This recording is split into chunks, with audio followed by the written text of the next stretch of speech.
कोई सरकार सेमनिंगदबा राजनीति कलकबा कांगु सुंबा कंपोनेंट सिंगसिना लेबाक सिदे इरांग थोगा शांति लेतनबा मरमरकता हेकोने अदुबु सेमिबा सरकार सि प्रजा मयामना शांति पुरहनिंगदना अखोई सरकार अमा लैबा फै हैबि खोलावदो सेमगिबनि सोकबा Awana तारबसिंगदुना मयुमदा हंजनिंगा मयुमदा हंजनबदा थिंबिरिसिना कनानो सिनेबा थोइबा crisis पेरियडसिदा तौखिबा crime खुदिमकी justice सोइदना पीगनी Om Shanti free drugs निशा मुक्त भारत की प्रधानमंत्री नरेंद्र मोदी जी की 2047 की अदुगुंबा मालेमदा भारत से ख्वाइदगी वांगबा ख्वाइदगी मतिंग लेबा ख्वाइदगी इकोनॉमिक ग्रोथ लेबा लेबाक अमा ओइनबा फोनबदा ngasi leiba generation sigina ha singsina tijang kaijang ngadi madu gi asa du kui soiga dor bini haibidu gi wakal lor da ngarang digi hona bharat ki pradhan mantri na bharat sin batuna kui free the drug campaign si kui pang thok ko ho re du ga loina na kui manipur se toan ba crisis na big thalaba lewa kamani अदुबु तपना ये प्रजा सिंगना तोन community सिंगना ज्ञान तानबा मलाकबदगी खरा इंदरपगी ममीदी आई थमजगे दुगा लोइना अइना थमजनिंगसी समना each and every citizen a normal समचंबा सिटीज मणिपुरी सिटीजन सिंग भारत की प्रजा सिंग मयाम सिटी लोइनमक शांति पामोइना उई सरकार अनोब सरकार सेमद्रिंगै ममांग आई नोंमा उखुलगी लंबी चचबदा लितांदा गाक चा थकेन कुंबदुदा कुकीगी इसन इसे मयाम हेंजांग यो लेरमी अदो हेंजांग लेबगी कुंबगा इन हेंजांग लेबसिदा कुकीगी इसे मखंगना हल मखंगना इंगु तमै सिदा बगी आईडीपी लेबनी कुकीगी नातंग संबिरमु यम वारबनी मतमदुददी उनबा यादबा मतमनी अमना अमगी जगह संगबा यादबा खुद थानबा मतमनी अदुबो इना करीमता खंदगे मफमदु चंग देन लोइनमक मपीरा सेलगा मोइगी नुवाइतबा वारी मसा मसागी मयुमदा हंजनिंगबगी वारी मयामदुना पिक थली चामाने सोमदसु मैतैगी सिंगी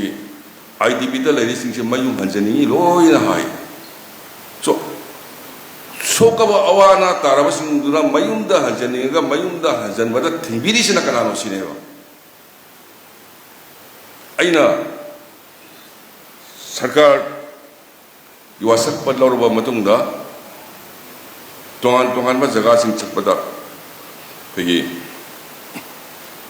जिरीबाम से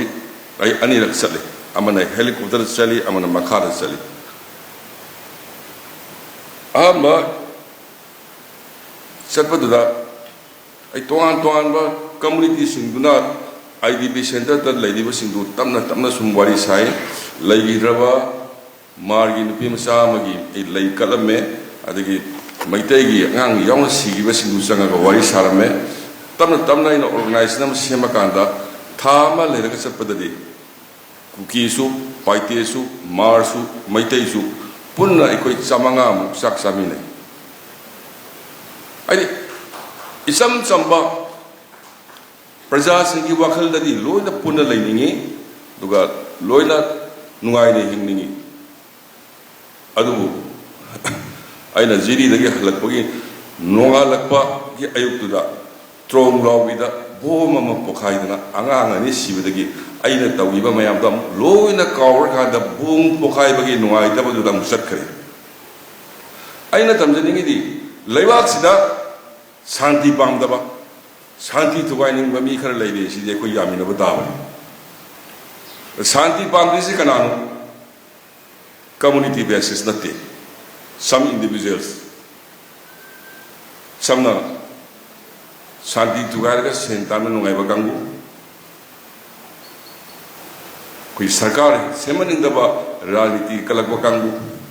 sumba component singsina lebak side irang thoga santi leitana marmakta hekone adubu semi sarkar si praja mayamna santi porahanindana aikoi sarkar ma laiba pai hebit ki kholam do semgi bani so aikoi sarkar si challenging to restore peace shanti purpada aikoi karibung makalam da ki compromise tawroi aduna aina thamjaningi si loisan jarakpada aduna aikoi punna manipurda shanti hanjalanaba amadi viksit bharat 2047 की अदुगुम्बा भारतना मालेम की थाकता मालेम की ख्वाइदे की सौखतपत लेवा कम वैनबो होनेरिबा सि खोंगतांग सिदा अखोय ma'am सि यौसलकांदा मणिपुरसु मदुगी सौखतपगी खोंगतांग the संगसे हाइबा तारगदि अखोय शांति लेबा लेबा कम बताबनी अदुना अखोयगी निदि निलेबाना शांति हंजलकनबा मेडिटेशन तौबिदना असिगी करोगी ड्रग फ्री इंडिया सिगी कैंपेन होगी बसे अयम अतुकी मते थागत फोंदो सरी दुगा मथंगी प्रोग्राम क्या सोई याव नमजगे हाइजरकांदा आई तेंजरी पुरो थागत सरी ओम शांति